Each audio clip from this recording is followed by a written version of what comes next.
काशीजुरा case.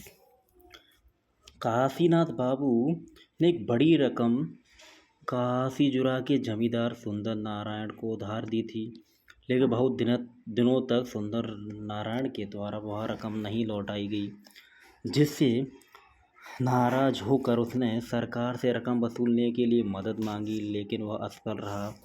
फिर 13 अगस्त 1777 को supreme court में वाद दायर किया और कहा कि जमींदार ईस्ट इंडिया कंपनी के ओर से राजस्व वसूल करने के लिए नियुक्त किया गया था। मैंने उसको उधार दिया है, रुपया कलकत्ता में उधार दिया गया है, वहीं कलकत्ता में उसकी लिखा पढ़ी हुई है।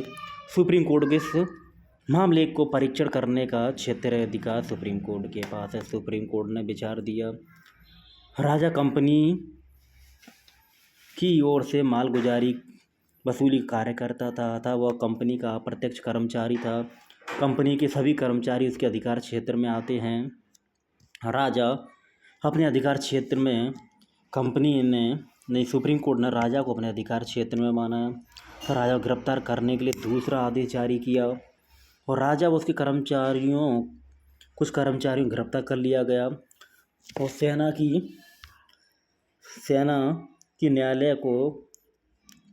की न्यायालय उसको गिरफ्तार कर कलकत्ता की ओर आ रही थी। तभी रास्ते में उसे बंगाल की सरकार द्वारा भेजी गई सेना का सामना करना पड़ा।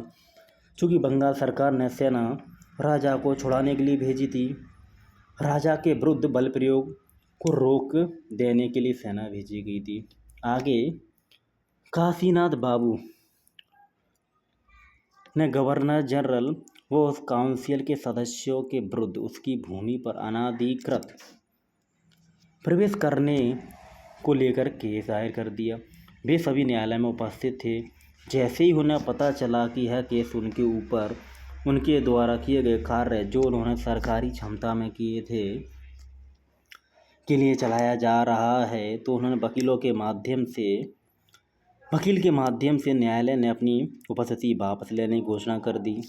वकील को न्यायालय ने अवमानना का दोषी माना और उसे जेल में डाल दिया गया।